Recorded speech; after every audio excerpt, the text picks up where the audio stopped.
Hey, Finch here, doing the SCL recap as always. I'm going to talk to y'all about the big day of console action that we had, and it really was a long day, it felt like, especially that second set.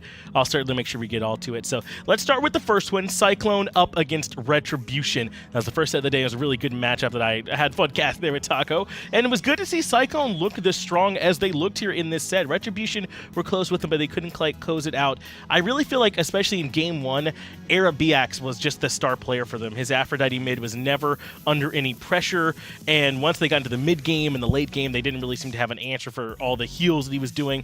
Once that team started grouping up and putting out damage, it was just too strong. I also thought Switch really controlled the fights on a regular basis on his Amaterasu pick. I love what we saw from him in that game. Game 2, I thought started off much better for Retribution. They really did have early pressure in that game, but they weren't able to close it out in that game. And to be fair, I thought Overpowered USB actually played really well in both those games. It didn't end up being enough for them. They weren't able to build up enough of a lead, and it kind of got away from them. Cyclone were able to claw back into that game, ended up taking down, eventually overwhelmed them. I also thought that Neil had kind of a shaky start in Game 2, but all of that is forgiven when he shakes it off and has the kind of MVP performance he had, especially during the closing out of that Game 2. He really was the one that I felt like sealed it for them, even getting an MVP nod from those of you out there in the Mixer chat. So Cyclone were able to take that first set of the day 2-0 over Retribution. The second set, that one was Armada going up against Elevate, and I don't know, maybe if you decided to like build a house or something that was really arduous and took forever, like maybe put together a 50,000 piece puzzle, then you might have missed this set. If you did anything less time consuming, then you definitely had time to come in at least toward the back end, so I'll try and go through and tell you a little bit about what happened. Game 1, I felt like was in Elevate's control, at least for most of it. Sad Aquatic Ape did it all for them on that Raw, especially in terms of damage, sustain, and his positioning. He really was kind of a monster for them, but it still ended up being kind of back and forth, even with him landing really nice shots around the Fire Giant siege in particular.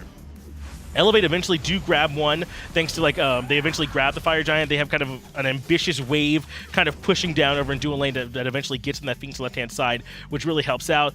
Armada are able to defend their base, so they can't capitalize on it. Elevate push back down the middle lane, they end up winning, at least they're in Game 1. I mean, it was a long set, this whole thing ended up being. Armada were able to eventually kind of claw their way back in. You can see the first one, it ended up being 1-0, but in the second game, Armada come back in and win it, even able to grab that third game victory as well and eventually close it out. So Elevate still kind of struggling, trying to figure out exactly how to find their footing right now. But Armada looking like a top team. They came in second place. They're still trying to work their way up and see if they can get that #1 spot, but it's just not going to be easy. Going to continue to try and put on some strong performances.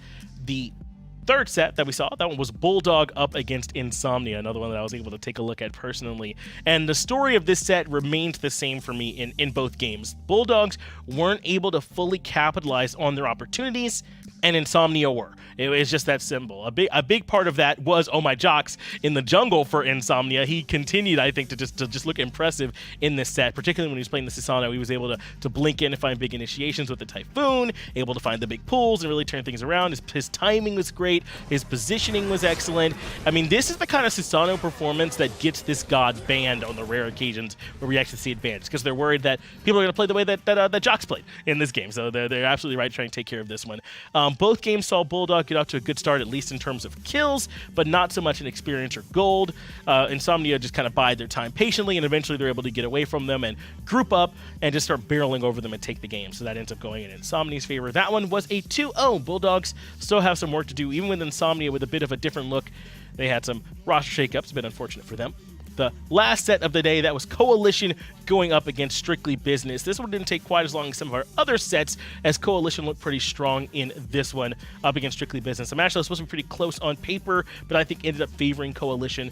pretty heavily. It'd be hard not to point out Sweet Potato, My Sweet Potato, and Major Stacks on their performances in this game. I thought Major Stacks in particular hit some nice shots, especially on that Discordia in Game 2, even though both those games were close, as well as My Sweet Potato having some nice ones too on that Bakasura in Game 1.